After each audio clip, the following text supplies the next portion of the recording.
Hey,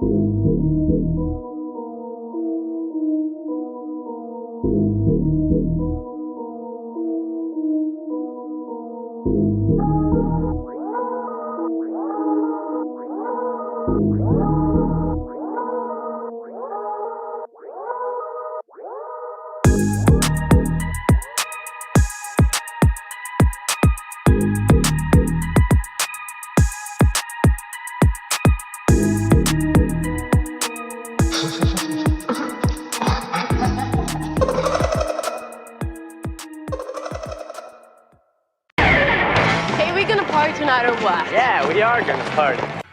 So, what would you little maniacs like to do first?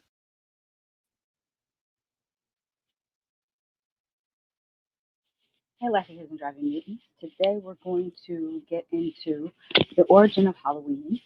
Let me greet the chat first. This is going to be difficult. Okay.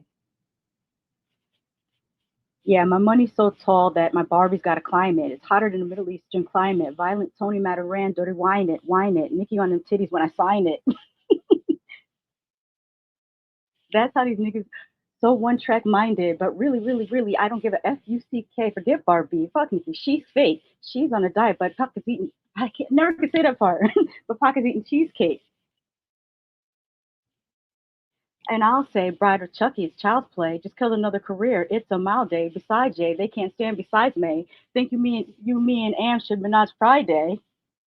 Oh, you're gonna do the whole thing. Pink wig, thick ass, give him whiplash. Think big, get cash, make him whip, make him blink fast. Now look at what you saw. This is what you live for. I'm a motherfucking monster. Why did you make me do that? I'm so embarrassed. Somebody's gonna do a supercut of me butchering these songs. I don't know why you did that. And I haven't heard that song in years. Like I want to say 2012, 2014-ish. Yeah, I stopped messing with Nikki when she was talking about you posing a Terminator and wearing a chicken wing necklace. Like I can't get with that tomfoolery. Now, this one I have to figure out how to pronounce. So let's put it in. I know how to say Erengobra in Gaelic, but I don't know how to say this one. But I'm going to type it into Google and find out how to say it. O-I-C-H-E. Which, by the way, Marty is pretty much the star of the show today because he's giving me so much information.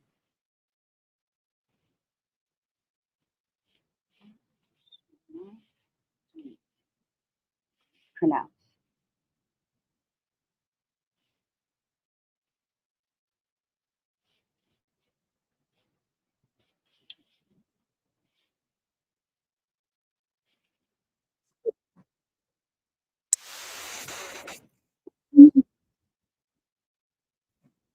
Let me pull this up so we can all learn it at the same time. I think that's a good idea. Let's.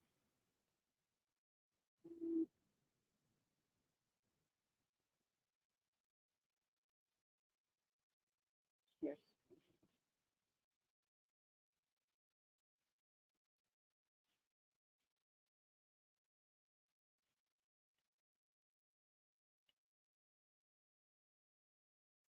Hey, Fominki Latte. Okay, let me move this over a little bit. Hi, this is Siobhan from Bite Size Irish Gaelic, and here is how to say Happy Halloween in Irish. Ihe, hauna, honna, riv. Ihe, hauna, honna, riv. Ihe, hauna, honna, riv. Weave. Now that winter is upon us, why in Irish? Ihe, hauna, honna, riv. Ihe, hauna, honna, riv. Iha hauna hana weave. Ah, yes. Let me see the word. Iha hauna hana weave. Ihe, hauna, honna, riv. So it's more like a weave sound at the end, not just a W, but weave. Very cool. Now that winter is upon us, why not take a free trial of Bite Size Irish Gaelic at www.bitesizeirish.ie. bitesize.irish. Oh, I can learn Gaelic somewhere? Oh, that's cool. That'll be fun to do. All right, let me get into the next video that I want to share with you guys because I was going to react to some stuff. Because if you guys don't know, Trash Picture Show Marty is from Ireland. He lives in Ireland currently. And he sent me some things to look over so that we can learn about the Irish origin of. I was going to look it up, the Irish origin of Halloween anyways. But when I told him about it, he sent me some extra stuff. So that was really cool.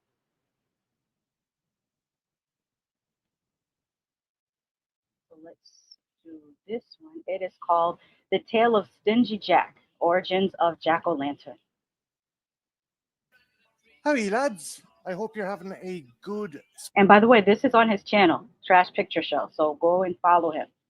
spooky season. I have a question for you. Did you ever wonder about the origins of the jack-o'-lantern? Well, it actually goes back to 19th century Irish folklore.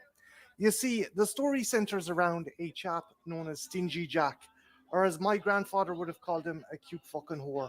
Essentially, he was a chancer. He would chance his hand at anything. And one evening, he decided to go drinking. Not just with anyone, though. This fucker decided, I'm going to go drinking with Satan. So he invited Satan Wow. out for a couple of drinks. And they're drinking away and drinking away. And all of a sudden, Jack goes, Jesus, I can't afford to pay for these pints. So he goes to Satan. Here, Satan, here's what you're going to do. You're going to turn into a silver coin, and I'll use you to pay for our drinks. And Satan, an arrogant fucker that he is, turned into the coin, not realizing Jack had a plan. You see, Jack didn't use the coin to pay for drinks. No, he slipped it into his pocket right next to a silver crucifix. And as a result, Satan couldn't fucking change back. So Jack was like, haha, I literally have Satan in my back pocket. So anyway, after a while, Jack decided to make a deal with Satan. He said, Satan, you're not going to take my soul for a whole fucking year. You're not going to do anything. You're not going to curse me. You're not going to do sweet fuck all, because I'll keep you in my pocket if you plan on doing anything. So, and with that, Satan had to agree. If he didn't, he'd be stuck in Jack's pocket for the rest of his days. So Jack took him out of the pocket and let Satan turn back into Satan. A few years go by, and Jack invites Satan out for a drink again. But Satan's like, haha, no fucking way, not this time, you chancer. I'm not going to be fooled again. He goes, look, I tell you what, we won't go to a pub. We won't go to a pub. You don't need any money whatsoever. We're going to make some cider. But Satan, I need you to climb the highest tree in Ireland and pick the sweetest apples so we can make ourselves some cider. So up Satan went, up the highest tree in Ireland, and when he was halfway up, he suddenly realized there's no fucking apples up here. And he looked down only to see Stingy Jack carve a crucifix into the base of the tree. What the fuck are you doing? He roared down to Stingy Jack. And Jack was like, now, here's the thing. I'll let you out this crucifix and let you climb back down the tree if only you promise not to take my soul for another 10 years. And Satan was like, you bastard, Jack. But of course he had to. He was stuck up in a tree if he didn't. So he made a deal with Jack that he couldn't take his soul for 10 years. So the deal was done, the pact was made, and Jack went on his way after etching out the crucifix. Now, after 2 years, Jack passed away. Hard living, I'm guessing. Too much drink, too much cigarettes. But as a result of his wayward lifestyle, God wouldn't allow him into heaven. Sure, he was a chancer. There was no knowing what he might do when he was up there. But of course, Satan couldn't take his soul either. So he was like, no, Jack, I'm not having you down here. You're going to roam the afterlife in the dark, carrying a burning piece of coal to light your way. So off Jack went. He had to carry a flaming fucking piece of coal in the dark. The hand burnt out of him. And as he was walking down the road one day, he came by a turnip patch. He's like, do you know what? I'm not going carrying this thing anymore in my hand. I'm going to make myself a lantern. So he scooped up one of the turnips, hollowed it out, and put the burning coal inside it. And that is the first jack-o'-lantern. The story made its way over to the Americas with the first Irish settlers. It was changed to coincide with the fall festival. At the time, it was mainly pumpkins that were harvested during that time. And that was how the jack-o'-lanterns changed from turnips to pumpkins. So, guys, I hope you enjoyed this tale, and yeah, I hope you enjoyed the origins of the jack-o'-lantern. Have a great Halloween, guys. Great. Marty, do you have another video where you talk about, remember on one stream you told us about the fairy circles. If you haven't done a video about the fairy circles in Ireland, you should do one about that too. And let me know if you're at work. If you're not at work, you can jump on the stream if you want to. Let me go into the next thing that he had sent me. This one is more of something we can read. Make sure it's up here.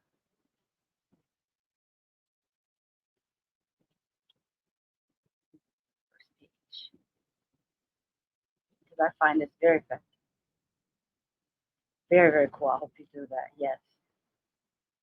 Yeah, because the story he told about the fairy circles are really, really interesting. In case you don't know, what's one of the funniest scenes I think in a 80s movie is kind of true. At the very beginning of Labyrinth, when oh, I can't remember the young lady's name, but when she gets into the labyrinth and she meets Hoggle for the first time, and she sees a fairy, and she reaches out to touch it, and it bit her, and Hoggle turns around and says to her, "What do you expect it to do with a fairy?" It's very funny because in American culture, especially due to Disney, fairies are always portrayed as being these like little ethereal creatures that are always there to help you, whereas as I understand it, the origin stories of fairies in Ireland, not they're not here to help you. They're very trickster-like and sometimes evil. And if I'm not mistaken, somebody correct me if I'm wrong, leprechauns are a form of fairy. So when you think about it, the Leprechaun movie is a truer fairy movie than how the fairy was in Peter Pan. But that's as I understand it so far. Now, let me share my screen here.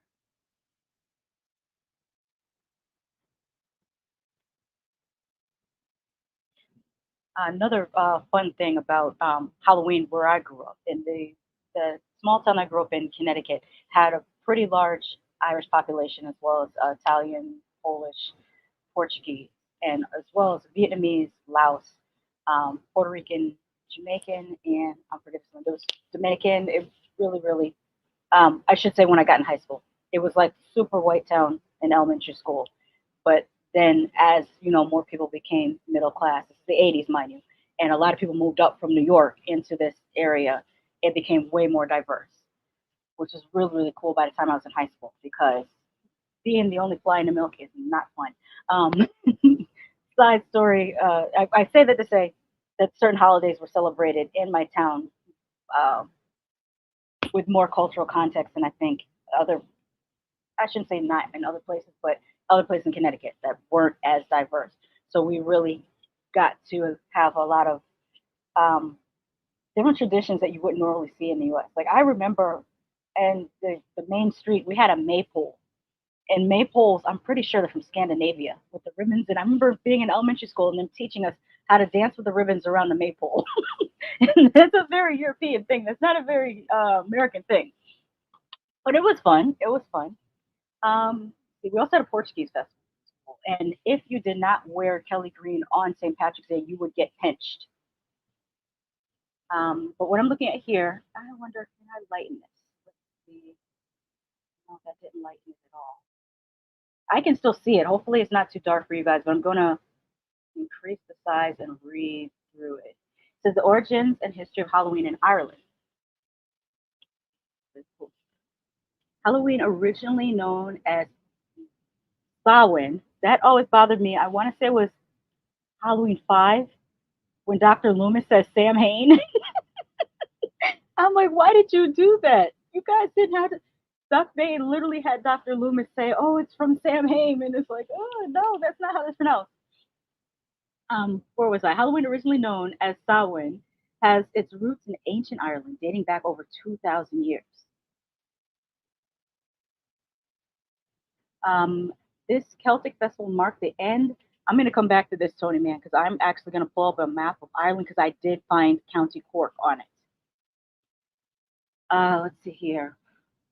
This Celtic festival marks the end of the harvest season and the beginning of winter, a time when the veil between the living and the spirit world was believed to be at its thinnest, allowing spirits to cross over and interact with the living, which is very interesting because notice how, and we're going to go over this on Friday. I'm going to do a stream about Dia de Muertos, which is very similar because they say the same thing in Dia de Muertos, that there is a time when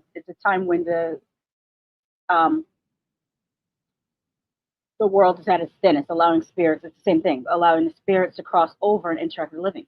But what's very interesting is we celebrate Dia de Muertos November 1st and 2nd now. It was originally in August, and they pushed it to November. I have to look up why that was because I don't remember what the reasoning was to change and it was a month-long festival. It's for the month of August, and now it's just for 2 days. But it's very interesting that how in Ireland, October 30th is when the barrier between our two worlds is thinnest, and in Mexico, it's believed November 1st and 2nd. Say it's a very close period, and these are two places that are not anywhere near each other, believing the same thing. And I bet if I looked it up, I could find several other places around the world that have a similar festival at a similar time for a similar reason. I just find it very, very interesting. Okay, so let's go with number one, Celtic origins of Samhain. The Celts who lived in Ireland, the UK, and northern France celebrated Samhain as the most significant festival of their calendar. It marked the conclusion of the harvest and the onset of the darker half of the year. As the season shifted, they believed that the boundary between the earthly realm and the other world dissolved, permitting spirits, both good and evil, to wander the land. The fear of harmful spirits led to protective rituals and customs, bonfires, and sacrifices. One of the most important traditions during Samhain was the lighting of bonfires. Villages would gather on hilltops to set massive fires ablaze, which were believed to protect against wandering spirits and ensure good fortune for the coming year. The flames symbolized the sun's power and drove away the darkness and malevolent forces. Costumes and disguises. I remember learning about this actually in elementary school. To protect themselves from spirits, people dressed in animal skins or wore masks to avoid being recognized by the roaming souls.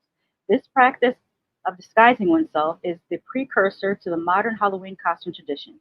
By appearing as ghosts or other supernatural beings, people believed they would fool the spirits into thinking they were one of them, thereby avoiding harm. So that's why we dress up. And that's why it doesn't make sense to dress up sexy on Halloween. I'm just saying, you can do what you want. I'm joking. I'm no judgment there. Please don't take that offensive. It was just a joke. Offerings, and that's another thing. For Dia de Muertos, there's a ofrendo, which is like I know I keep drawing parallels between the two, but it's like a little, I don't want to call it a shrine. It's more like a tribute to your deceased relatives, where you would leave like a special piece of bread or cake. We've left wine before. It's very interesting that you leave something there, and you also do that for Dia de Muertos. It's very, very interesting about offerings. Let me read what they do. Offerings and the origins of trick-or-treating. During Samhain, offering of food and drink were left outside homes to appease wandering spirits and prevent them from causing harm. This tradition laid the foundation for trick-or-treating, where people, originally children and the poor, would visit homes in search of food in exchange for prayers for the dead.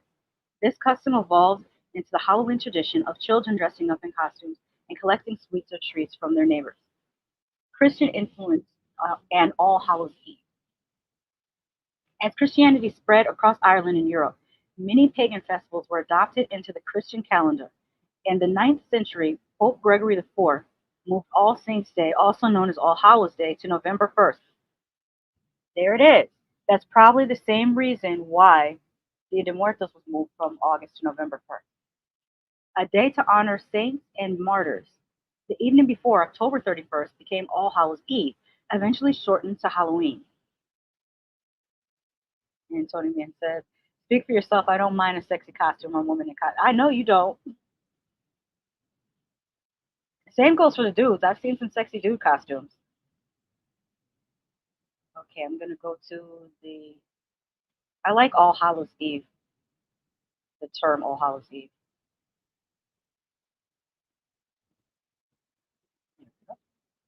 Missed the second part of it. 6, divination and fortune telling, which I think a few years ago I read tarot cards on after midnight on October 31st. You would say that your reading may be stronger if you do it during time. I also have some rune stones that I read. Divination and fortune telling. The Celts believed that Samhain was an ideal time for divination and fortune telling, as the thin veil between worlds allowed easier access to spiritual insights. People sought predictions about their future, particularly regarding love, health, and prosperity. Some of these ancient customs persist today in the form of Halloween games such as apple bobbing and using nuts in divination rituals. Wait, let me go back to the apple bobbing. Some of these ancient customs persist today in the form of Halloween games, such as apple bobbing and using nuts in divination rituals. For example, young women might toss apple peels over their shoulders, believing the way they landed would form the initials of their future spouse. Oh, that's very interesting. Irish immigration and Halloween spread to America. The Irish played a major role in spreading Halloween to North America during the mass immigration of the 19th century, particularly following the Great Famine of the 1840s. Irish immigrants brought their Halloween traditions with them, which gradually emerged into other European customs to create the holiday we know today. In America, the Irish custom of carving turnip lanterns evolved into the carving of pumpkins due to the easier availability of the fruit. The jack-o'-lantern tradition stems from an Irish folklore about Stingy Jack, a man condemned to wander the earth with only a carved-out turnip and a burning coal inside to light his way, which we just learned about. Thank you to Marty. Modern Halloween in Ireland. Though Halloween has become commercialized globally, which, by the way, I recently saw some Halloween videos from South Korea and Japan, which was really in China too. They're celebrating Halloween. Very, very interesting. How far and wide the custom has traveled. Along with the modern practices of costumes, trick or treating, and pumpkin carving, older customs like baking barmbrack, a fruit cake with hidden objects inside. That sounds similar to the king cake. In New Orleans, we have I don't live in New Orleans, but my family's from New Orleans. On my mother's side, we have what's called a king cake that you make during Mardi Gras, and whoever gets the piece of the king cake with it, usually you put a little figure of a baby inside. Whoever gets the piece of the king cake with the little baby inside is supposed to have good luck for the next year. So that's when I think about cakes with objects inside, I think of the king cake. Um, Barmbrack, a fruitcake with hidden objects inside, continued popular. These hidden items, such as a ring or a coin, are said to predict the future for a person who finds them in their slice.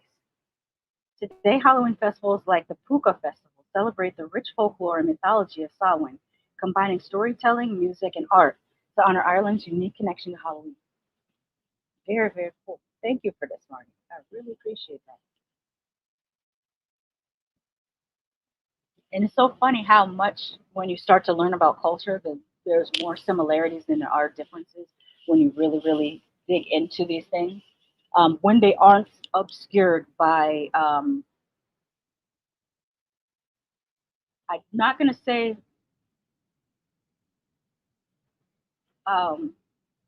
religion, but religious practices, because there's a difference. There's a difference between what you believe in and what certain preachers tell you to do that they have nothing like. There was one recently, I don't know if you saw this video. There's a video of this preacher that was telling you not to give to he was saying not to give to the uh, to misfortunate or to the homeless and stuff like that because he said it won't make you richer. And I'm like, there is literally nothing in your Bible that tells you not to help the homeless. Like what the heck? And that's happening. I believe that's probably happened throughout the world with different religions having people that call themselves holy men, but then tell the people some bullshit. So that's why I say, aside from those type of people that tell the people bullshit and try to cloak it in religion, that's not truly religion, in my opinion. But when you exclude that type of bullshit, I believe that we have more in common than we don't. All right. There was another video. Let me see. No, before I do the next video, I think I'll do another reading. Let me get some water though.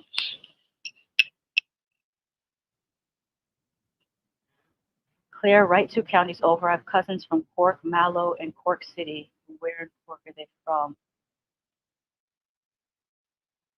He says, don't know, Marty. I have to ask some of the one living aunt. Maybe she knows. My mom won't.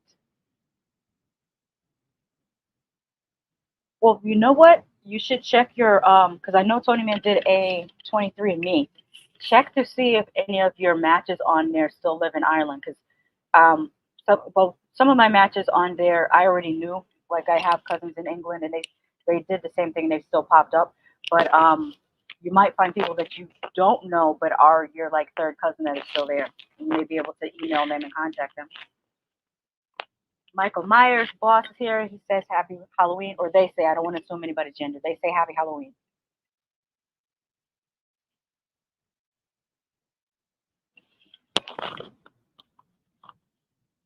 It's bizarre. Over here, we've made strides in culture and technology, but we'll divert a road around a fairy bush and remove a statue because we're still afraid Pukas and the Fae. I actually am not against that because I think some of these metaphysical creatures that people see around the world actually exist. I actually think that they do exist. And what they might be interdimensional travelers, or they just might be supernatural beings. But I believe they exist. My father and his siblings have a story about seeing a fairy. They said they saw a fairy dancing on a stump when they were children, and this is like four of his siblings. They all said they saw the same thing at the same time because they were playing outside. And my father's now, I think he's like 74, and they've been saying this story my whole life, and they still say that they saw that. My sexy costume is in the mail, so get ready. Pastors don't want you to give the homeless money because they don't get it. Yes, they want you to give them the money, not the homeless. Like that was so crazy when I saw that video of a pastor telling his parishioners not to give the homeless money. I was like, what kind of some people might be the opposite of holy, dressed parading as holy people in disguise, and that's sad to see.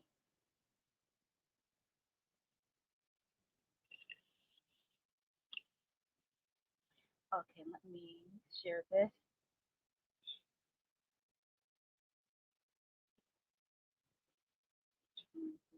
Math.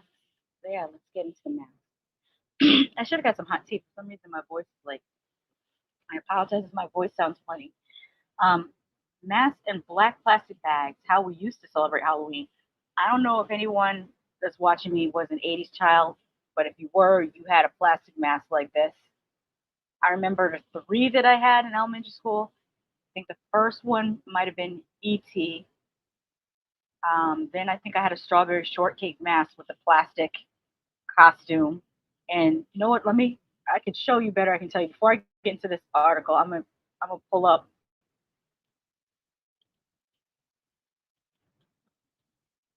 '80s plastic costumes for kids and see if they have pictures of. See if I can bring up pictures of. Yeah.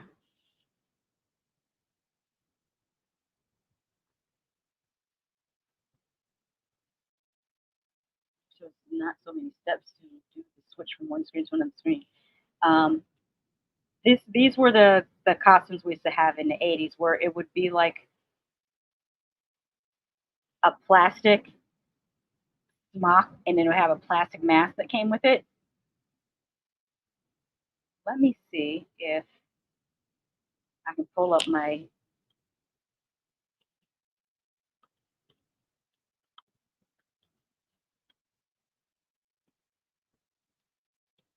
What it looked like. Yes, this is this looks terrible, but this is what we had in the '80s.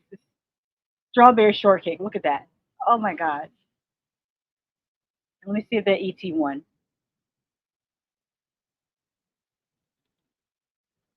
I feel like I had another one, but I can't remember what it was. Yeah, this is the ET costume. Oh my god. This is so bad. It should have come with a red hoodie when you think about it. Because remember when he was in the basket on the bike? But yeah, these are the Halloween, and they felt terrible. Those masks were horrible. They had sharp edges that kind of dug into your skin. The plastic smelled funny. I mean, it's very, and the shape of them is very similar to a plastic bag with just armholes cut out of it. There's a He-Man one right there. See if we have another one. That just says superhero. I can't even tell what that's supposed to be. That looks like She-Ra. Yeah, I think that's a She-Ra. Yeah, these were the costumes we had in the 80s.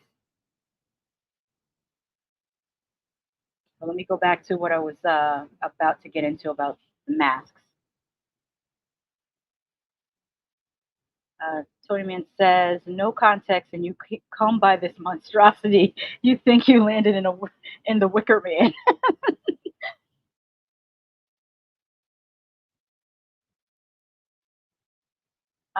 Seriously though, I wonder if there's a sexy art out there. I mean, they have Freddy, Jason, and Chucky. There's probably a sexy art to clown. Somebody's gonna do it. My favorite is they moved a Buka statue, the form of a horse-headed man, to the middle of the a karst-barren valley of stone and rock. You can imagine a German or an American backpacker finding this. We'd probably be like, what is this and what does it mean? Nice math. Okay, I think I read that one. Yeah, I read that one. Let's go back to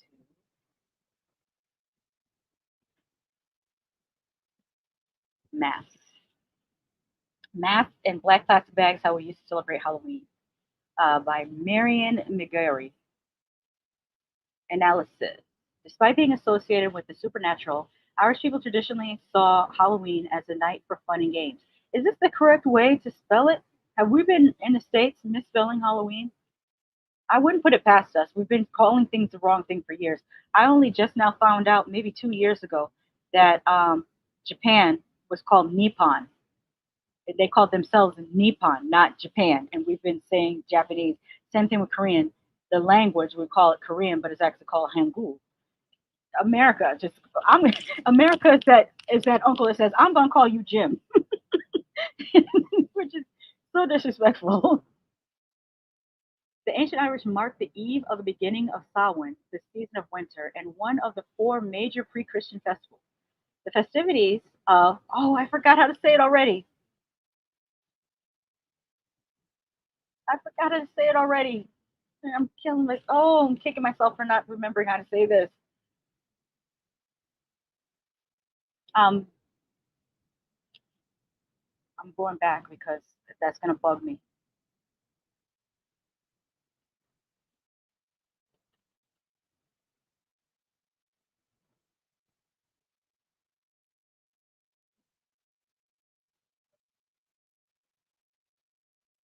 We'll play it again.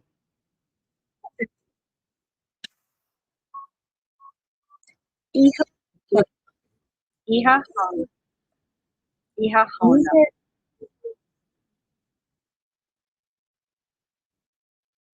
Iha Hona. And I forgot there was the last part. That's not the same video that popped up before. Okay, I'm moving past it, but by next year I will have this memorized. Began at sundown on October 31st and also heralded the end of one pastoral year and the beginning of another. What became known as Halloween is not an Irish invention. It was celebrated in other parts of Europe, but many Irish rituals and traditions were adopted by others. The so-called Celtic calendar was followed in parallel to the conventional Gregorian calendar by our recent ancestors. The former was intrinsically linked to agricultural events and reflected how rural people were aware of the cycles of nature and deeply connected to land for survival. In the old calendar too, certain times of the year were deemed appropriate for particular rituals. Marking the time between seasons, Halloween was a night on which the supernatural was deemed to be at its most active and powerful. Preparations are underway across the country for Halloween, but where exactly did Samhain or Halloween originate? Some believe it all began in County Roscommon, as our Midlands correspondent Sinead Hussey has been finding out. Rathcroghan in County Roscommon encompasses 250 archaeological sites dating back thousands of years. It's a royal settlement where Onagath, a cave once known as Ireland's gate to hell, is located. This place is the entrance to the Irish otherworld, a place that might sound unusual to us, but we know of it. We know of it as Tír na nÓg. And for our ancestors, places like Onagath was an opportunity for you to interact with the precincts of this place. So it's a part natural, part man-made cave. And it's replete with stories from the early medieval literature from about 1,000 years ago and more that concern it being a place where creatures, monsters, manifestations emerged out of on the last day between autumn and winter. Hidden beneath trees at the end of a one-way, dead-end rural track, the cave attracts visitors from all over the world. It's so peaceful when the lights go out, and there's a freshness and a cleanness to the air that is unlike any other. I don't know how anyone could describe that place as the gates of hell, because it feels exactly like home. Yeah. And it gets you somewhere deep. Some experts believe it is here where the festival of Samhain began. I mean, I don't argue against the medieval literature from 1,200 years ago. That coupled with all of our archaeological investigations and our understanding of what these literatures mean to us, these are our mythologies, these are part of our pre-Christian belief systems, albeit with a veiled guise placed upon them. But they're telling us what our ancestors believed in some respects. And so that's one story about where Samhain or Halloween may originate from. And it's why, over the next few days, we'll be celebrating all that is scary and spooky. Sinead Hussey, RTE News, Rathcroghan, County Roscommon. Wait, let me rewind that. I want to see that again. Rathcroghan, County Roscommon. I like that. That was cool. Come on, side. There we go. Okay. Despite being associated with the scary supernatural, Irish people traditionally saw Halloween as a night of fun and games. I've written elsewhere about the customs and rituals that endured until the mid-20th century, from the ritual to traditions to predictions and spells. Many Irish traditions involved seasonal foodstuffs or reusing materials they already had. Seldom would people go out and buy items for Halloween. In terms of dressing up, people disguise themselves by swapping clothes with others, rubbing their faces with soot, using false names, and changing their voices before calling to the doors of neighbors, looking for contributions of food or their Halloween party. Halloween bonfires were lit to protect from evil forces, but also for people to gather around for merriment, and relatively harmless mischief was tolerated on this night. When safe back at home, there was focus on food, the glut from the harvest allowing a feast of plenty. In Ireland, food was seldom in abundance and sugar was uncommon, so people delighted in sweet apples and hazelnuts, culcanon with butter, fruit brack, and people played games with foodstuffs too. Got another one. Joe Duffy! Talk to Joe on 0818 715 815. And we were reminiscing yesterday about old Halloween traditions that are, I think, in danger of dying out. And I would be very, very sad to see those go. Phil, good afternoon to you. Good afternoon to you indeed, Katie. Yeah, you came up with one I have never heard of. And in fact, to be honest with you, Phil, I'm doubting it. I'm doubting you. Well, we actually saw it. I checked with my husband and he thinks it's about 25 years ago. Okay, tell people what we're talking about. We're talking about kicking the cabbage in Mayo. On Halloween, yes, on the Halloween kind of couple of days, coming down this road with heads of cabbage and kicking them. And kicking them where? Kicking them into the ditch, kicking them as they went along like a football. And you couldn't believe it. I couldn't believe it. And you say this is an actual holiday, a Halloween it was tradition. Yes, we were living in Sligo and we were going to Mayo for holidays and came down this road and there was tremendous action with these cabbages. They were all being kicked and we asked them, they said this is for Halloween. Do you think they could have been pulling your leg? I don't know, but every time Halloween comes up, we say kicking the cabbage. So it was something that actually did happen. Well, look, But another memory I have is my cousins being in their house in Limerick. I was an only one, but there were 6 in of them. Limerick. It's funny that they mentioned Limerick because where I grew up, the teacher was teaching us about what a limerick was. And there are these rhymes, and in the Northeast, we always change where the limerick starts. Always there once was a man from Nantucket, and most of the limericks that we know are very dirty, and I don't think I can even say them on YouTube, which is funny because we were kids in 5th and 6th grade repeating these limericks that were so dirty. Of there once was a man from Nantucket, or there once was a girl from Nantucket, and I know that those also originate in Ireland.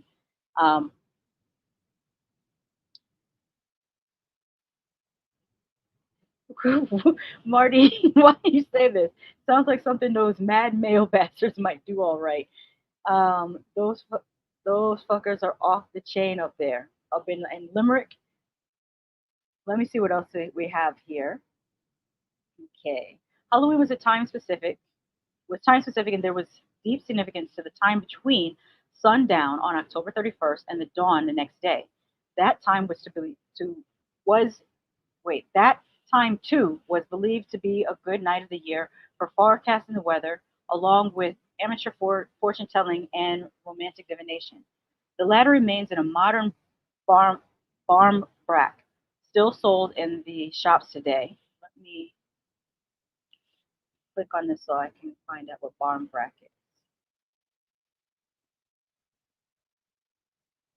Oh, that's right. That's the cake. That's the cake with the items inside of it. Okay, we just read about that. God, my memory is terrible. Still sold in shops today, which come with a novelty ring, meaning whoever gets that slice will be next to wed. On Halloween night, the souls of one's ancestors were believed to return to the family home before going to bed that night. Chairs were arranged around the hearth to symbolically welcome back the spirits of the departed loved ones. It's a custom that even today may bring comfort to those grieving the loss of a loved one. In the 1980s, when I was growing up, there was not much deviation from these customs. Shop-bought plastic masks began to appear. There was a limited selection to choose from, and these tended to be saved and reused, with repairs to the elastic when required. Continuing tradition of Halloween, geysers costumes tended to be homemade, using anything lying around the house. An ingenious, now rather iconic costume was a black plastic rubbish bag with holes cut in it for the head and arms, and completed with a belt. It made for an excellent witcher cool. An 80s Halloween. Let's listen to a little bit of this. You'd inhale the smoggy air in the weeks leading up to October's close until the back of your nose stung and your eyes watered. You'd hear the wailing fire brigade sirens advance and fade as they were called out endlessly to extinguish premature blazes in green areas. You'd sniff the pungent odour of 20-pence stink bombs and revel in the noise of bangers and whining dogs that could be heard through the single glazing of each house in the estate. A Dublin Halloween in the 80s was a spectacular thing. We'd pour into the local newsagent shop from early October to buy our 10-penny bags, and ooh and ah over the Halloween masks which were strung around the shop. The masks, for a witch or a monster or a vampire, were made from cheap, hard imported plastic. They had an elastic string around the back, a string that always broke.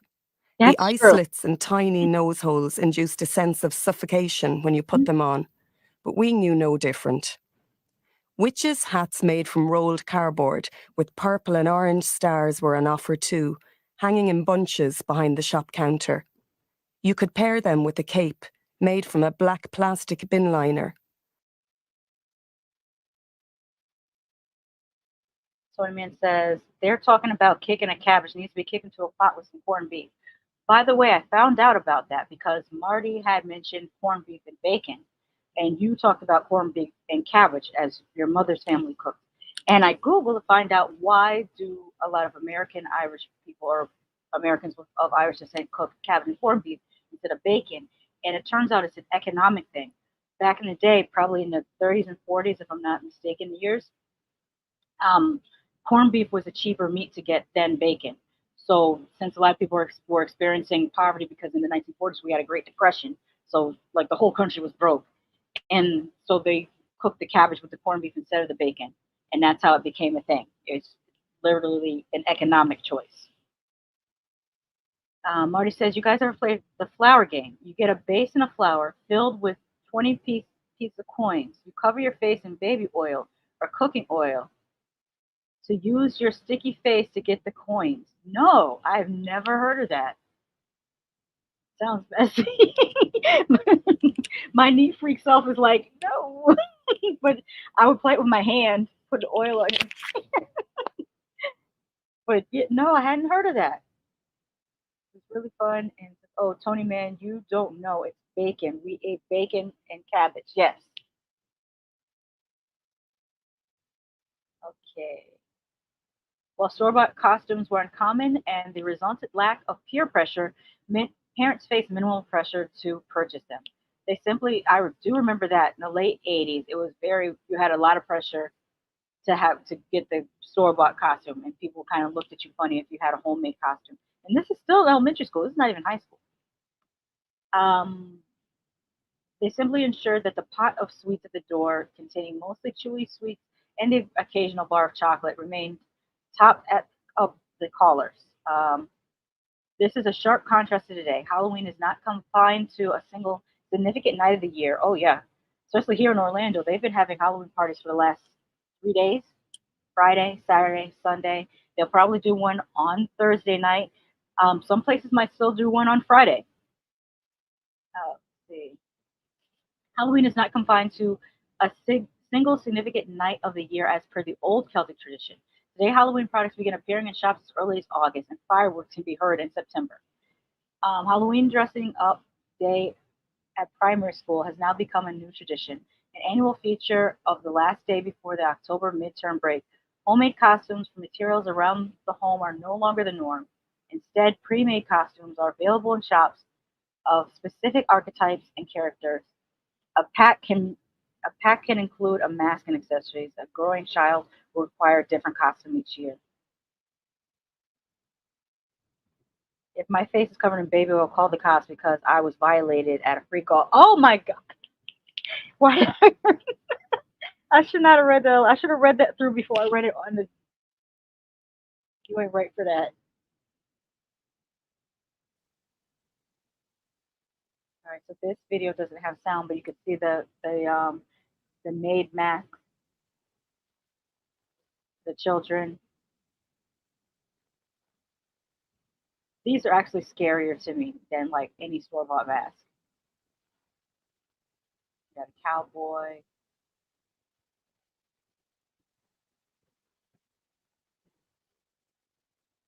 Hey, what y'all doing with this tree? Oh, it's for the bonfire. You had the children like that, like the bonfire? Oh my God. This is why the greatest generation are so much tougher than even the boomers and Gen X, because they were children lighting bonfires. I remember having a black garbage bag as a costume. Great fucking idea. Go out in a black bag in the street, darkest day of the year, going down country roads. How do we survive? Yeah, that part. I don't even think they decided to put the little reflectors on the little buckets and stuff until like the 90s. I was talking to my sister about that, how late millennials, early to late Gen X are the crash test dummy generation, in that a lot of the things that you guys have for safety, we didn't have. We were like we didn't have car seats. Some of us might have been old enough to have ridden in cars with those seat belts, because seat belts weren't a thing in all older cars. We didn't have safety helmets, or we didn't have knee pads and elbow pads. There were cribs and playpens that would collapse the wrong way and kill the baby. Like a part of me feels like this is why Gen X is only 18% of the population. I feel like we're the survivors from not having safety standards for children. So thank Gen X that you guys have safety standards, that you have to put a baby in a car seat and you have to put a helmet on. These are great things to have. Okay, that's 1963. While rooted in ancient traditions, the modern Irish Halloween has incorporated elements from other cultures. In a marked contrast to our relatively impoverished past, Irish wallets expanded in recent decades, and there came to be more consumer choice and availability of products. Plastic indoor decorations such as fake cobwebs and battery-operated ghouls have become commonplace. Other elements representative of American fashion, such as plastic fall door wreaths and outdoor ornaments and lighting, have become popular. The pumpkin now holds sway due to its size, wide availability, and ease of carving when compared to traditional turnip, which can be more terrifying with connotations of death, decay, and folk horror, with potentially less food waste. Despite most fireworks being supposedly banned in Ireland, their widespread use suggests otherwise, and they have become more popular in recent years at Halloween. One might link them in Irish tradition to bonfires, but their connection to Guy Fawkes Night in England is more apparent. I have to read up on that too, because I'm not sure what Guy Fawkes Night is. Or Boxing Day. I want to look On yesterday's show, we spoke to Darcy. Oh, that's not a video. That's I thought it was going to be a video about decoration. But what I will do under this video, I will link all of these articles if you guys want to read through them. I'm jumping around so that you guys don't become bored. But I have another thing that Tony Man sent me here to look through. Let's see what this is. Oops, did not mean to do that.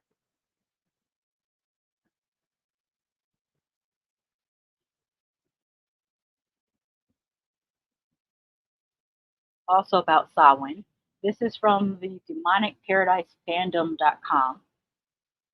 And it says Samhain is the origin of Halloween.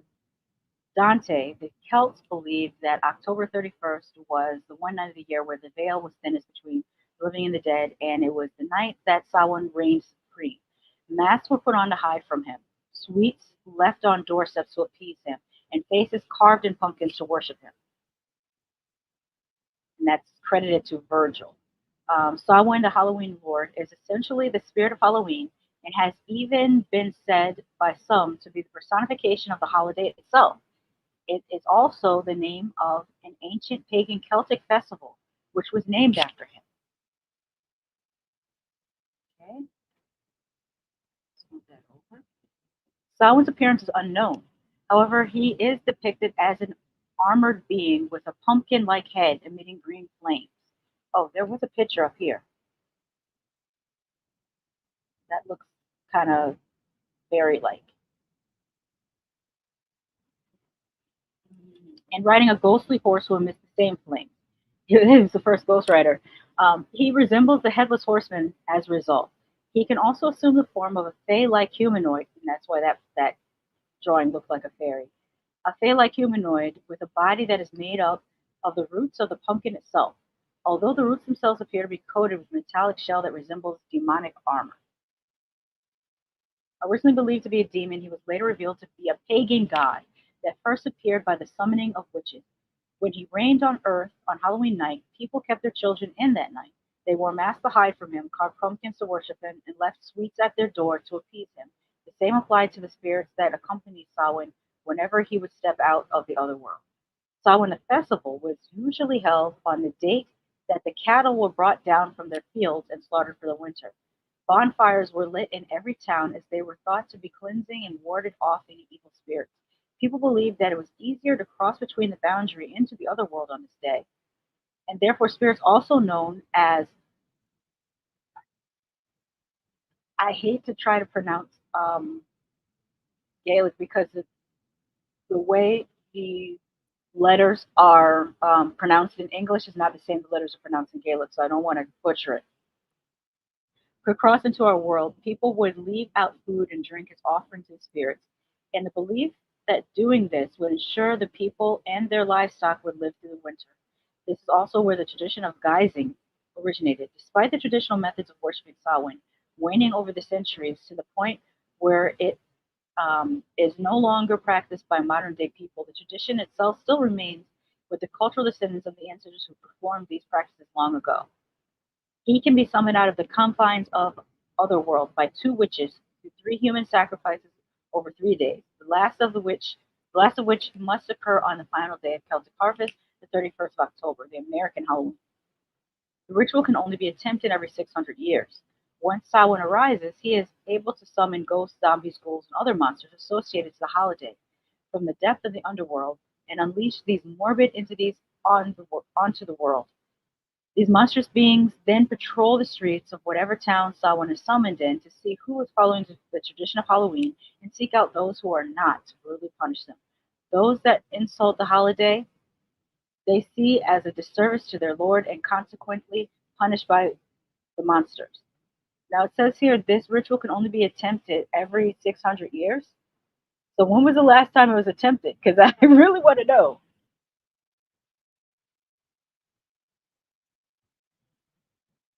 Okay, I read that one. I used to trick or treat with my sisters and actually walk into people's house to take pictures. The house always smelled like cabbage, and we got shit candy like Necco wafers or Boston baked beans. Tony, man, you will have to. Well, I'll have to show you. I'll show you guys because Marty says baked beans for Halloween.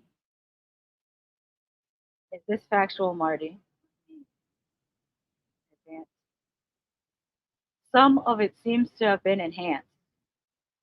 Critical Thinker 137 here says Boston baked beans is a candy. The name alludes to its appearance. I'll pull it up on the screen so you guys can see what it looks like. I don't remember what they tasted like.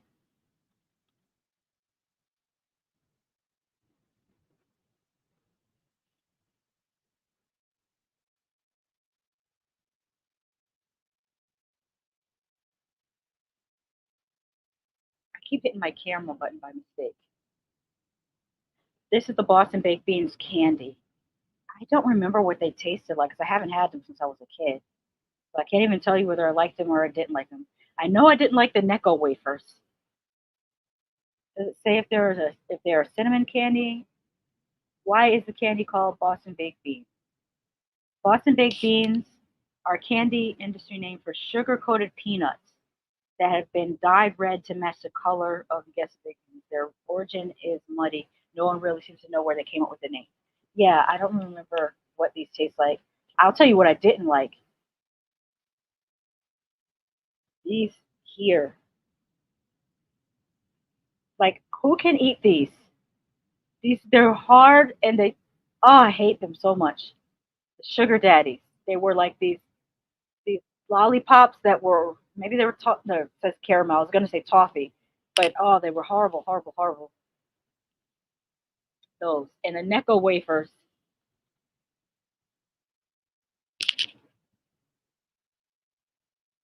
Images.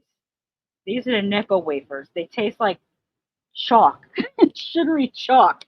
Like, oh my god, they're terrible. People who give these out, like, why do you hate children? Why do you hate children? Critical Thinker says the taste is hard to describe. Not on my faves list. They tasted like crap. No, don't you dare! Don't you buy me any of those. Thank you. You get toffee apples. We have candied apples. I'm not sure if it's the candy apples are more covered with caramel rather than toffee. But yeah, we get those. We call them candied. I'm gonna look up candied apples and toffee apples and see if the pictures are the same. Yeah, this is what our candied apples look like. And they're great. Let's put in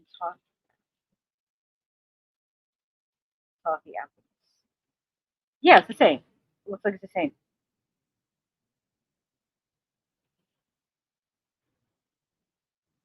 I didn't know that you did. That you love sugar daddies.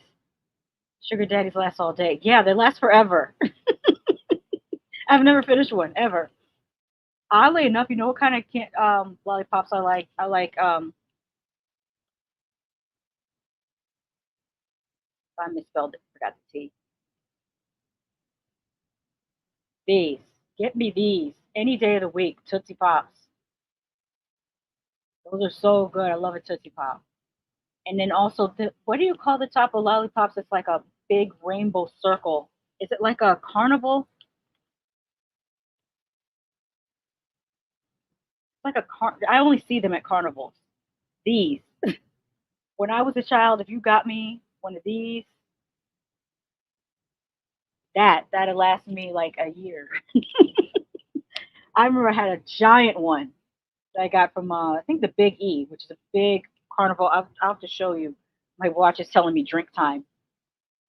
Drink water. I drink some water though. Necco wafers do taste like chalk. Toffee apple are caramel coated. Oh, I would assume that they would be wait, what's the difference between caramel and toffee? Is there a difference? I can't type it.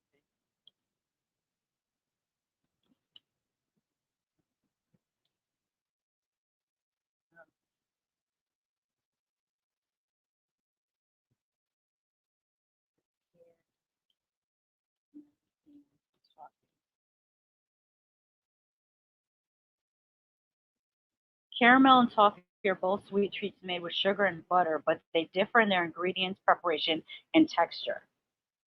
The difference between caramel and toffee is greater, as caramel has a more liquid consistency and is usually pure sugar. It doesn't contain butter or flour.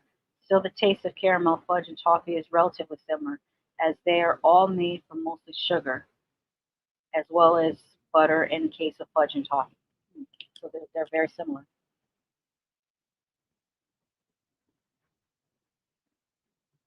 Marty, the best is watching people eat chocolate-covered bananas. Oh, that is also I think it's a New England thing that I haven't seen it the whole time I've been down here in Florida.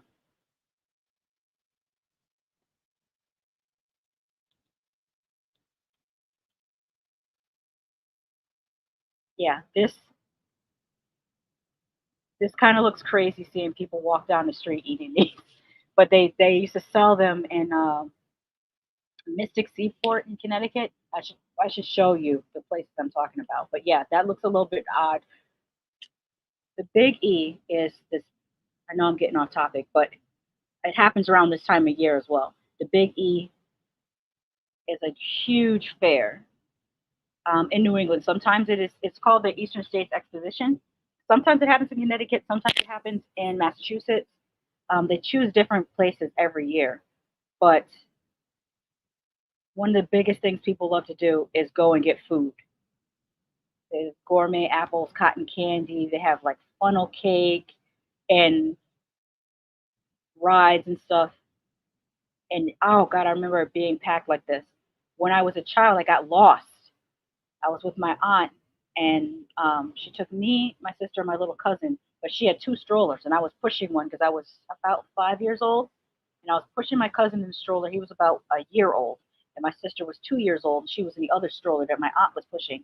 And I got lost in this crowd, and kept on walking, and I saw her by just like a stand where you can have people make announcements over the loudspeaker, and she just looked so scared and frantic because she wasn't that young. She looked young to me, but now looking back on it, she was like 30. She was at 30 or 31ish. Yeah. But to me, she still looked like a 20-something-year-old. So it was funny. But yeah, that's when I say the Big E, this is what I'm talking about. This huge fair that comes. Like, this is just one picture of one part of the fair. That's not the whole thing. That's just one part of it. I don't think they have an overhead of the whole thing. There's like a map. This whole area here. Or at least it seemed huge to me. Maybe it's not so big because I'm an adult now, so maybe it's not as big as I remember it. Yeah, I haven't gone since I was 12, probably was the last time I went. Because we went on a school trip there too. But the other place, Mystic.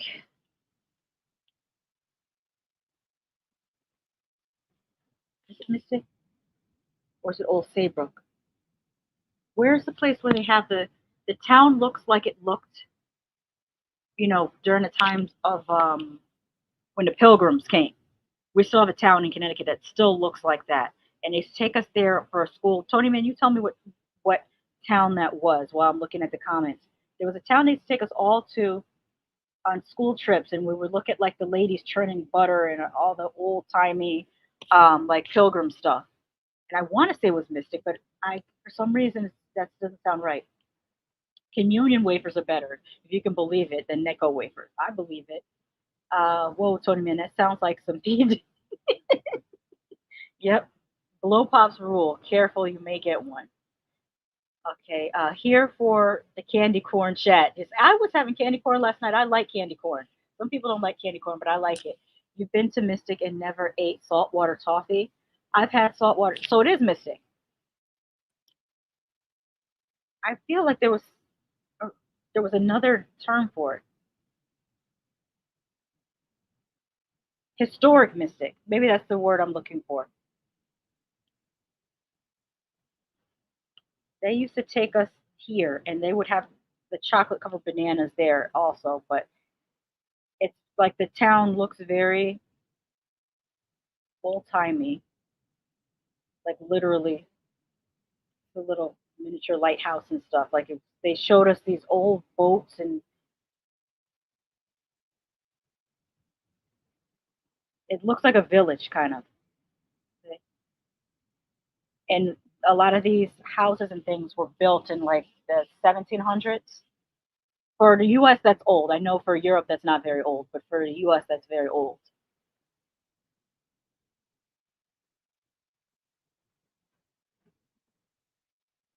They don't have any of the reenactors there. For some reason, I remember the ladies churning butter, but that just might have been just for school children to see.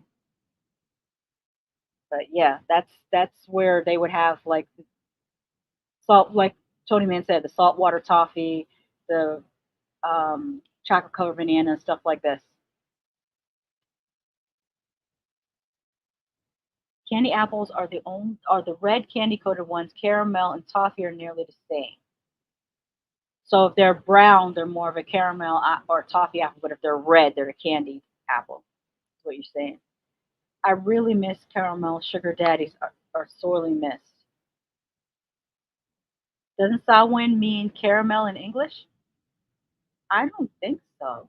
I don't think that's, but Google. Meaning of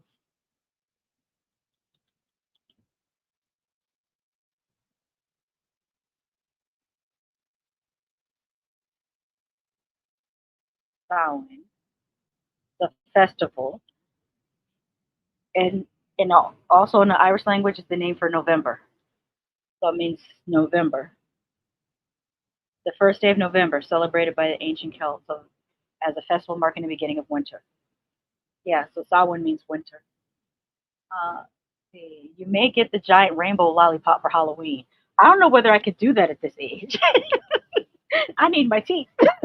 I don't see when you have baby teeth, you could do that because you got adult ones coming in. But these are my final teeth, and I need them. The big E is a county fair on steroids. It was a lot of fun. Yes, it is. The Big E always smells like horse crap and straight livestock. Mystic Seaport. That's what I should have put in. I kept on thinking the word mystic, but there was another word missing. Mystic Seaport.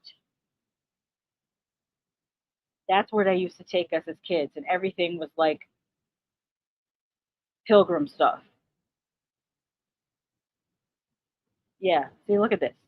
Actual boat still there. I remember we went inside of this. Oh, that's a drawing. Let me find one that's not a drawing. There it is. They took us inside of this boat, and we looked and saw how small the bunks were for the people that sailed on those boats. No one there could have been over 5'7", if that. Like, yeah.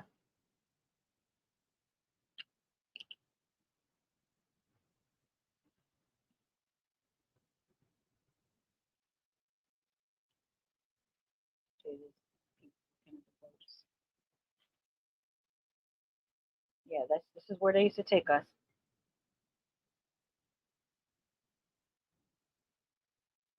There's inside the museum, which is more nautical stuff.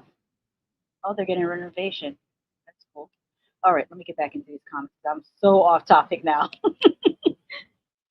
We got into food, and that's how I got here because of the chocolate covered bananas and how crazy people look walking down the street licking a chocolate covered good. It's just my mind. It's just, oh, critical thinker, good one. I have not been to Sturbridge Village, but I know that we had a school trip there, but I just didn't go. But I'm still gonna pull it up. That, or unless maybe that's the place where they were churning butter, and I don't remember because I was in like 2nd grade. I just remember churning butter, ladies. That might have been it. This might have been where I saw the ladies churning the butter. Look at them there. This is the actors that they have walking around Sturbridge Village so you can see how the people lived during that time period. So maybe I did go there and I was mixing the two up. Went to both, but I think because I was in elementary school, my mind thought they were the same place. I didn't mean to look on that. My mind thought they were the same place, but because mentally it does kind of look like the same place.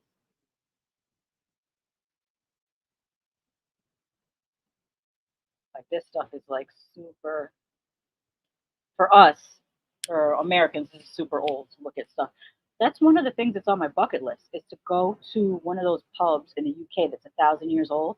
Because I read that they literally have pubs that are 1,000 years old that have literally been open since 1008. Like I want to see that in real life. Critical with new EA. Biggie is, oh, I read that one. England reference 1. Wait, LadyShasha, you got lost at a fair at a boardwalk. You're not one of those evil coons from us. I hadn't even thought about that. This is true. This is funny. Critical said at Sturbridge Village. November means caramel apples. Okay, yes. Sturbridge Village is like Williamsburg, Virginia, with reenactors, including, oh no. Oh, I would not like to see that. The hell? Like, I can get with y'all showing us how you churned butter or how you made paper back in the day, but I don't need to see enslaved folks. No, I don't. I mean, that's, yeah. I don't think that needs to be reenacted. That's crazy. Reenact like this dude. He's probably doing like I forgot what you call it when you make something out of metal. You heat it up really, really hot so you can change the shape of it. That's what that looks like. These type of artisans are showing somebody blowing glass like that. Show that type of stuff. We don't need this outside of school. We don't need to see reenactments of that. Okay, now where was I? I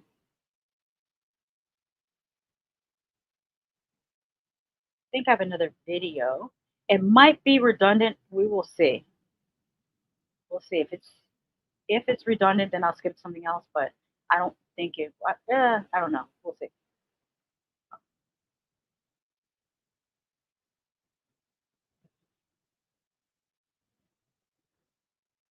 We have a little video here called How the Irish Really Invented Halloween. A lot of stuff we kind of went over already, but let's see if there's any added information.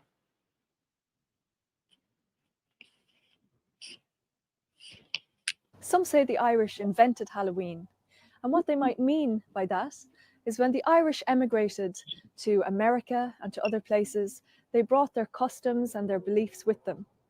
One of these customs was carving sugar beet and other root vegetables, making a scary face and hollowing it out and putting a candle in it, and this is known as a jack-o'-lantern. In America, this became pumpkins, and this custom came back to Ireland, and now we carve pumpkins in Ireland. Modern Halloween is rooted in the ancient festival of Samhain, a time when the ancient Irish lit fires on the sacred hills of the country, when they believed that the other world opened up and the spirits were around and mingling with human beings. You know, it was a night you didn't go out on if you could avoid it. It was certainly a night that you didn't go near fairy forts, you didn't go near places that were noted for the otherworldly, because the otherworldly and our world. They believed that the other world opened up and the spirits were around and mingling with human beings. You don't go near fairy folk. You know, it was a night you didn't go out on if you could avoid it. It was certainly a night that you didn't go near fairy forts, you didn't go near places that were noted for the otherworldly. He might have said fairy forest or fairy holes. Very difficult for me to understand the second word he said, but stay away from them on Halloween night. Thank you, Tony Man. I was searching for the words and I just couldn't find them. That's called blacksmith and a glassblower. Yeah, the blacksmith is the person that heats up the metal and bends it. Eddie, is this Eddie? Yeah, Eddie Lenihan. Yep. I think you told me about him before, Marty. Storyteller. Because the otherworldly and our world were supposed to be very, very close to each other on that night. And if you were in the wrong place at the wrong time on that night, you might be carried. There were several words for it.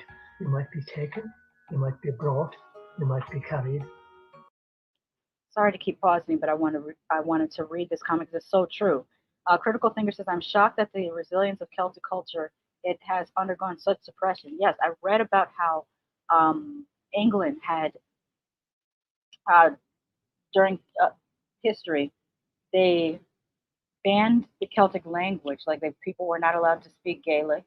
And then there was the whole thing with the Catholics versus Protestant thing, because the Church of England also wanted to suppress anything that was outside of the Church of England, and they declared like everything pagan as like demonic and stuff.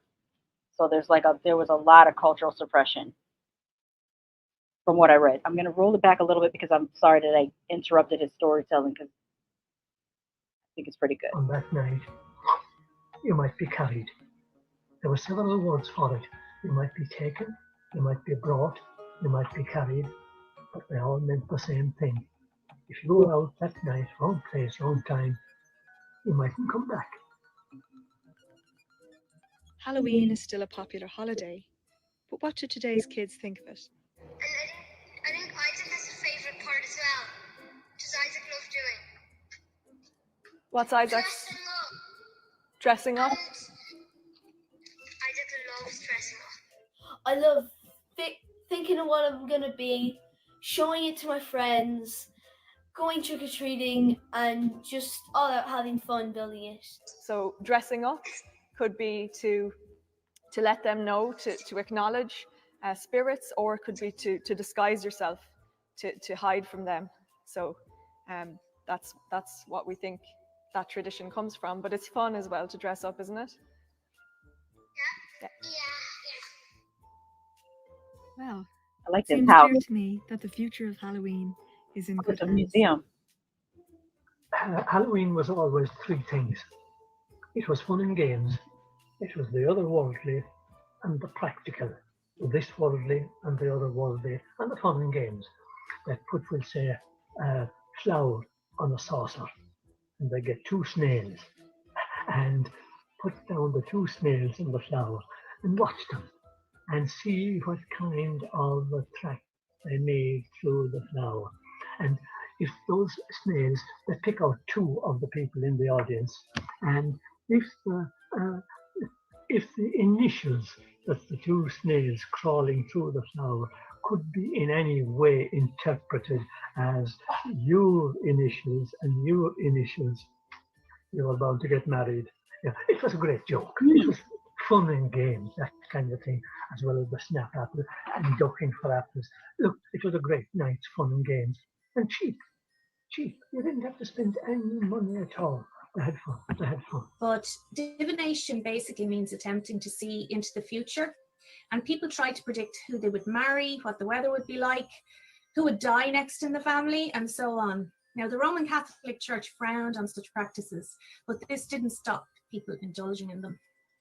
And the most popular form of marriage divination on Halloween that's still with us today is the concealed ring in a barmbrack. So we can still go into our local shops and pick up a mass-produced barmbrack, and it'll have a little ring wrapped up in it. And the idea is whoever gets the ring in their slice of brack is the next person in the family to be married. And my mother said that with travellers, it was almost going one further. It was like they put the ring under the pillow and they dream about the person they want to marry. Maybe she was fantasizing about, I don't know, Tom Selleck or Clint Eastwood or John Wayne. I don't know what the hell was going on back then. But why I really enjoy Halloween is because, or Samhain, is because it literally combined every type of community in Ireland. For myself, growing up, it was a bin liner and witches' nails. I don't know if you remember those, and the fake blood, because of course all bin bags had to have nails and fake blood. So like that was a cheap way of us dressing up. So first of all, can we see our witch and our Dracula, please? Now, Tiggy, we just have the two of them here, and basically you've made these two outfits with just a sack that you cut out like this. Yeah, it just has a small piece cut out of the side so, to make a collar, and then this one you just string through here for the witch and turn that's it right, back. and then pull the strings, and that tightens it up at the collar. Halloween has many. You know what I would have done with this little girl's costume? I would have taken another bin liner and I would have wrapped her hat in it so that it would be shiny as well, so it matches the cape. And you could either like glue it or staple it or tape it, whatever works to make the witch's cap just as shiny. Or you could even make like little half moons and stars, cut those out of the plastic and glue it onto it to make it, you know, a little bit, I don't know, just me, a little bit flashier than just the cardboard or the looks like construction paper. So it says, I'm still amazed that we got rid of the logos and names of the Redskins and Indians, but still have the Notre Dame Fighting Irish with a leprechaun fighting as their logo. Yeah, that's another one that needs to be updated, because I don't think people should be mascots unless you're talking about an occupation. Because my mother's high school, her mascot was the Penny Knights, like a knight in shining armor, which is more of an occupation than an actual like culture of people.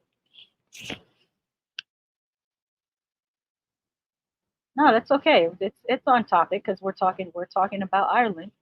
Linehan has recorded over 800 stories from elderly people between 1960s and 1980 about their encounters with the supernatural. However, the Irish government refuses to archive it as historical significance.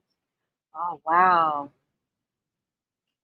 So online, what we have to do as an internet community is archive it for him and make sure we go and listen to these stories so they can still be passed on to the next generation. And if you have file space on a portable hard drive, if you can download them so that some of his stories so that they won't be lost, I think that's a good idea too. Notre Dame was built by Irish Americans. They chose that logo. But I think when they chose that logo, they didn't, to them, I don't think it was meant to come across as, what's the word I'm looking for? Because I get it. I understand the Fighting Irish because it was what they went through as a fight. So that makes complete sense. But I don't think it was meant to be lampooned, like with people dressing up and kind of making it a joke. I think that's what people object to. People not understanding what it means, what they were trying to come across as the Fighting Irish, not turn into a joke. I think it's about how people perpetuate the logo rather than receive it as from its intended purposes. Hope I'm making sense. Tightens it up at the collar. Halloween has many traditions that stretch right back to Celtic times. A long-standing tradition of Ireland is storytelling. People love stories, and Halloween is particularly associated with storytelling. Okay, so one night my great-grandmother's housekeeper left work and she accidentally stepped into a fairy ring. So the fairies tied her to the fairy ring, sang and danced around. Sorry, I just need to translate. Sorry. And she was stuck there all night. They wouldn't let her accident. Next morning, she went to work with her clothes and her hair full of muck. Crazy story, right? Thanks for the really interesting stories. Yeah. A lot has changed about Halloween, like people setting off fireworks or dressing up as Disney characters or celebrities. But I wonder, what hasn't changed? Listen, no matter how forward society goes, we'll always have those fears, the fears of the unknown, the fears of ghosts, the fears of spirits, souls, or whatever, or witches. We'll always have them. It remains kind of almost intact to the present day. I mean, we still have rituals of divination in Halloween. We still have the brack. That's a form of marriage divination. We still have geysers, so we still have people dressing up in disguises and going from door to door in Halloween.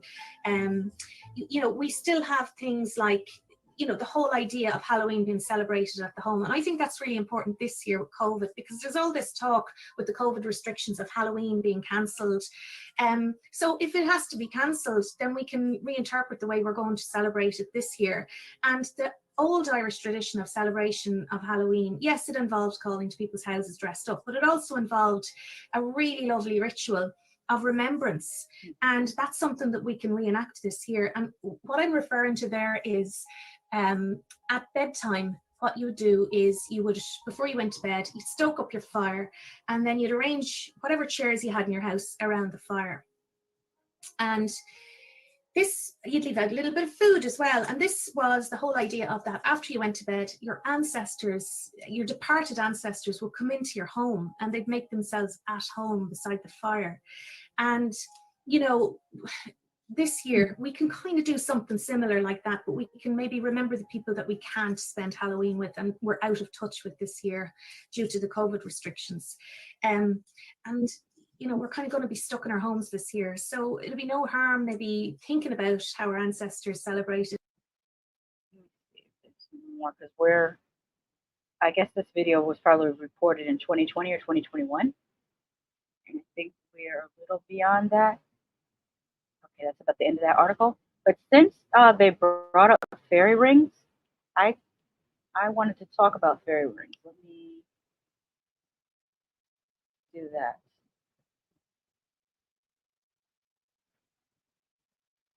Because I'm sure people listening might not know what a fairy ring is. Fairy rings are circular areas of abnormal turf growth that are most commonly found on lawns and golf courses, where soils have high levels of organic matter, and in areas where trees have recently been removed. Due to their mysterious circular appearance, fairy rings have been of interest since ancient times. Now I'm going to show you a couple images of what a fairy ring might look like. Now, this is not what you're supposed to do. From what I've heard, these are fairy rings. These are also fairy rings down here. See, it doesn't necessarily have to have mushrooms. That can be considered a fairy ring.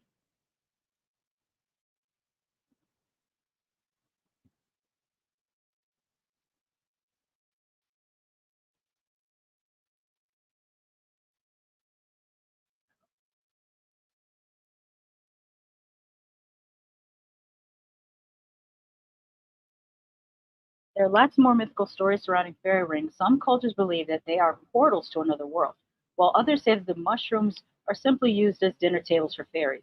There's also belief that they bring good luck and that they are a sign of a fairy village underground. Now, this is not what I heard. I heard that you're supposed to, here we go, why you don't step in a fairy ring. But do not ever stray into a fairy circle. You will be transported into the fairy realm where you'll meet certain doom. If you dare to enter a ring, many myths warn that you will die young. You also become invisible to the mortal world, unable to escape the ring. You might also lose an eye for your foolishness. Let's see what's going on over here. Yes, could be misinterpreted. Tony Man asked, does Marty believe in a banshee? And what do you call the van you put criminals in? Now, yeah, exactly, because I didn't realize until I got to be an adult that what we call the criminal transport van, the term that was used, is a pejorative term. Leprechauns in folklore wouldn't fight so much as steal your newborn and or cut your throat after getting you drunk, then steal your valuables. About to go radio silent for a few, be back soon. Yeah, I know you're getting out of work, so just be careful as you travel. Anybody that's getting out of work just now, because it is on the East Coast, it's about to be 5 p.m., travel safely, watch that other driver. I hate the term for the police van. It was English pricks who referred to it as a patties, mix, or biddies. It's shitty that we got branded as drunken louds. I agree with that. I think it's shitty too, especially since, look at nowadays, guess who's getting branded that? I saw a travel campaign out of the Netherlands. I think it's the Netherlands, where Amsterdam is in the Netherlands, right? Yeah, I believe Amsterdam had a travel advisory and also a tourist campaign that they wanted to keep British tourists from coming there because they were acting drunk and stupid. So look how the tables they turn. Let's look up Banshee because Tony Man mentioned it. There's something about the Banshee that reminds me of the Mexican legend of La Llorona. You see these connections that keep happening. I can't understand it. Banshee. Oh, Banshee is also a type of fairy? Let's see.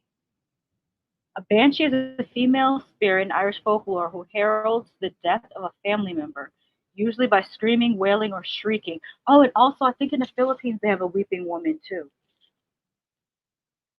Are banshees good or evil?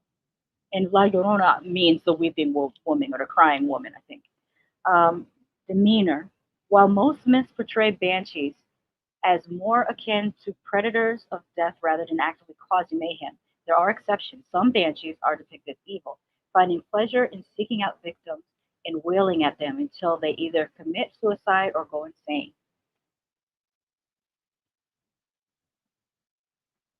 Is the banshee Irish or Scottish? It could be both.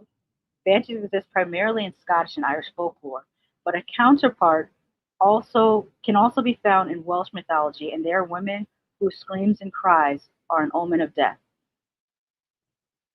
Now there's also these fairies, I think they're called red caps. I think they're similar to leprechauns, but I can't remember their true name. Red cap fairy.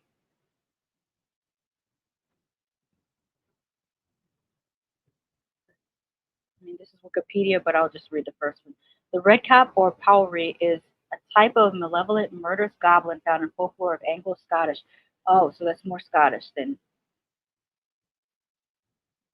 Let's pull up an image of the red cap. This is what they kind of look like. Red cap fairies in folklore.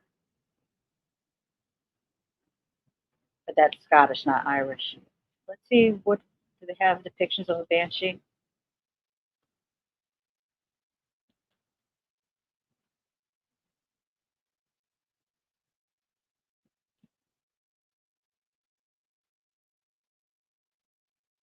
Sometimes she's depicted like this, so we'll put it on there.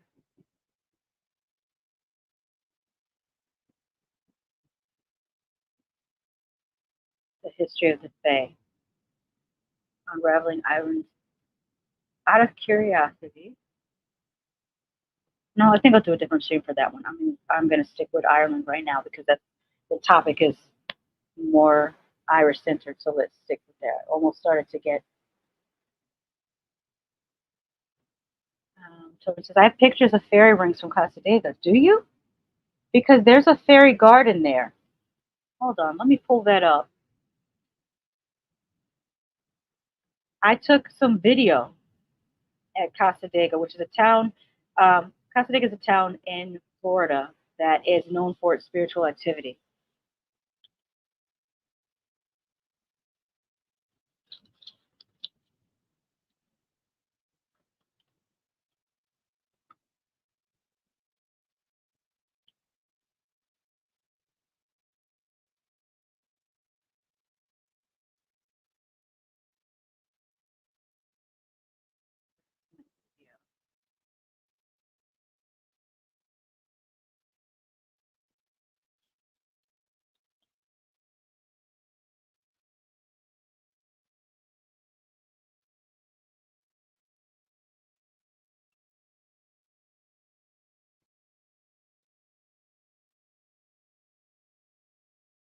Weird, my video is not coming up when I try to find it.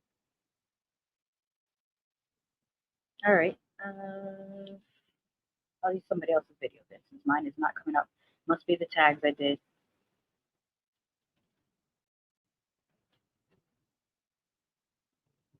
Because other people have filmed.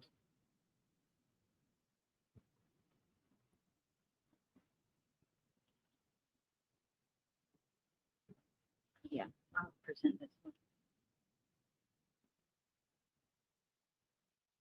No, that's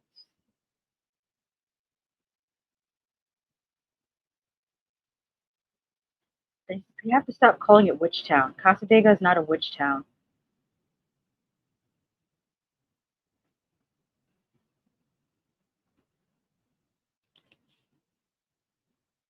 Go to my channel because these videos are a little bit. I'm going to call them disrespectful.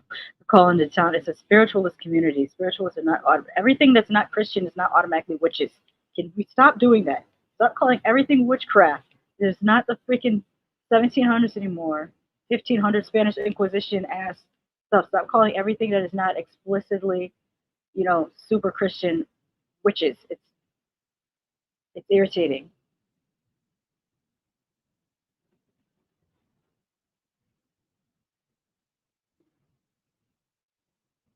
It takes me another minute to find this video. I might give up on it. Here it is. Okay, now I can pull it up. I was getting irritated with myself not being able to find this video. I did not, when I filmed this at the fairy garden, I did not happen to see a fairy circle. You have to film for both up. My battery died. Okay.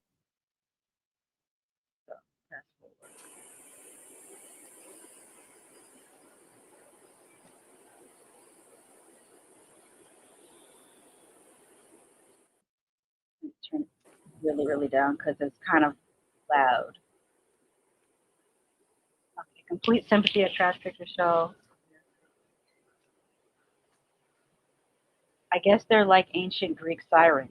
Yeah, I would think that too. I feel like because so many cultures have similar stories, that's what makes me believe that these stories are true. Because why would people from every corner of the globe tell the same story if there was no truth to it? I feel like that's true. Not a fairy so much as a herald of death. Some are wreaths of mothers who lost their children at birth. That's what this not exactly the same as the story of La Llorona. She actually drowned her own children, as the story goes, but similar vibe. You know what actions the warned folks are supposed to take? Good question. Calling it Witch Town may protect it from malice. Oh, that's true. That is a good point. That's an excellent point. Witch Town, yeah. Nothing really when it was time, it was your time. Usually they would shriek moments before the last breath of the dying. Oh, I don't think I took this prayer in the middle. Yeah, this is a very interesting area where they just have these little odd spaces. They call it a fairy trail. They have like little houses and things.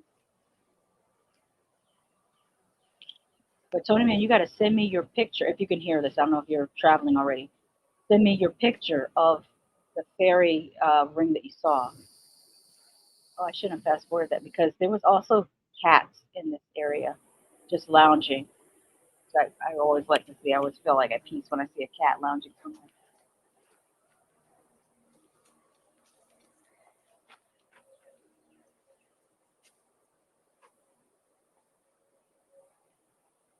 And the way the ground looks like this, because in Florida we don't have soil, we have sand.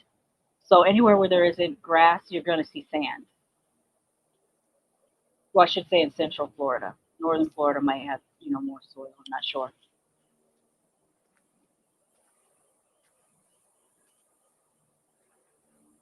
But if you guys want to see that video in full, it's on my page. Stop the screen. I think I'm going to wrap it up because I'm really hungry. I'm very much hungry. But the parallels that I'm seeing of different cultural things are really, really entertaining and interesting to look into. I do want to thank everyone in the chat that came through today. I really enjoyed the conversation. Tony Man, as always, Marty, Mickey Latte stopped by. Who else is in here? Michael Myers stopped by. Of course, Critical Thinker 137. Thank you. You contributed so much, and I really, really appreciate that. Have Cheetah Will View. Thank you also for stopping by. I'll make sure I didn't miss anybody. I think that's everyone. If you're watching this on the replay, let me know what your thoughts are, what you've heard about these things in the comments, and also let me know what other type of things you want to explore on a live stream. Because later this week, what I have coming up, but I should have left my channel up. Let me share again.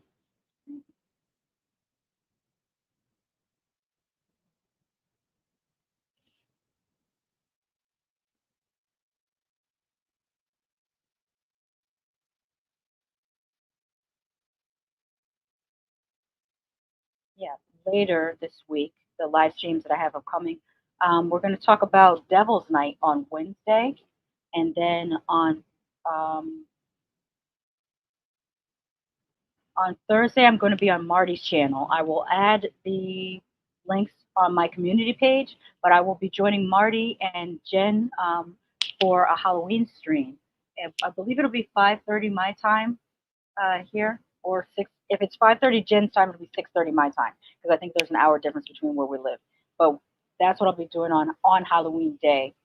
Then on Friday, we'll be talking about Dia de Muertos, which should be as interesting as this stream. And then on Monday, we'll be talking about everything we watched in October, because there just wasn't time. Unfortunately, there was not time because we had back-to-back storms for me to review even half of what I watched, because we had, what was it, Helene, and then right after that we had Milton. Like back-to-back, we got hit with storms. So my internet was pretty much gone for a few days out of each week. And as you saw today, even today, the internet was a little bit choppy at first, because just where I live. So more streams. I have a few reviews. Hopefully, I don't want to say what they are because I don't want to over-promise and then not be able to get to them. Hopefully, I can get out a couple more reviews this week around the live streams. But if not, well, I'll definitely have some reviews next week. So if you want to keep engaged, if you're not on social media, you got to follow me on social media at Horror Freak, because you're always going to get notified if you follow me on social media. But if you're not on any social media, you want to go to the community page, the community tab, and I will always post what I'm doing. There's always a post of, say I'm about to go live. Let's let you know what I'm doing. Also post for videos in case you missed them. Earlier this week last week, I think I dropped this on Friday. I did a makeup tutorial, how to do a Freddy Krueger face with $6 worth of product from Dollar Tree. And I'm proud that I did my first Halloween makeup tutorial, because I've never done a makeup tutorial on this channel before. But I got the idea, and I want to challenge myself to see whether I could do it for $6. I was able to do it for $6. So I'm very happy with that, and glad that I could save everybody $1, because times are hard. This is about the stream that we're currently on. So just always check in on that community tab, because YouTube notifications are so terrible. So terrible. Hopefully they'll get better, but right now they're so terrible. And with that, I'm going to get out of here and try to find something to eat. And oh, I almost forgot. Tonight I'm going to be on, let me pull that up. What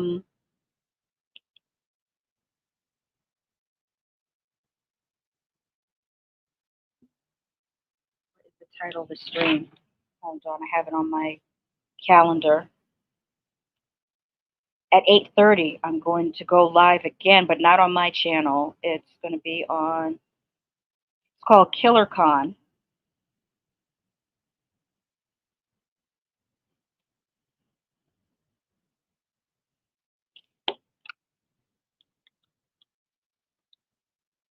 I think she has the posting up there now. When I get off here, I'll also add it. YouTube, when I look up a channel, why are you not showing me the channel? This is so irritating. I swear they try to suppress horror channels. Let me do the filters and then go to type channel. Because if I type in a channel name, the channel should pop up. Irritating my life.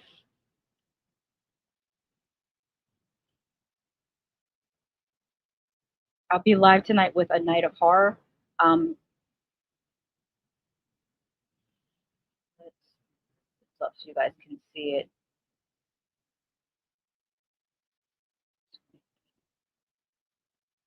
I think my stomach is starting to growl. Wow. This is our channel, A Night of Horror.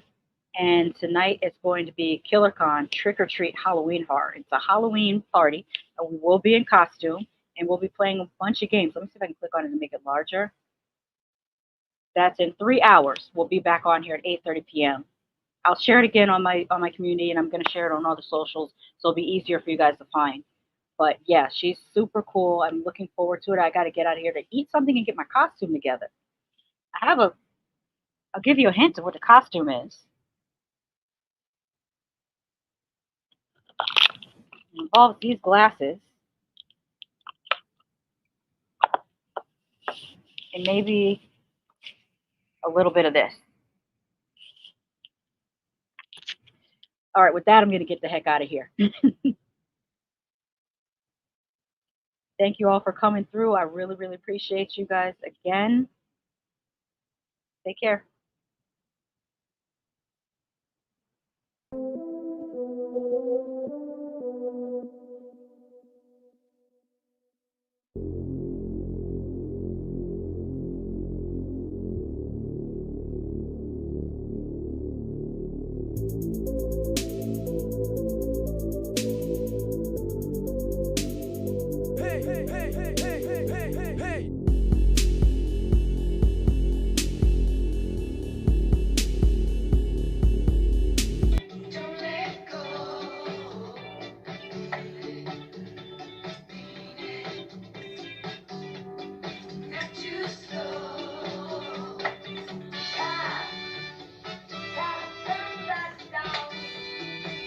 Turn that down and turn it down right now.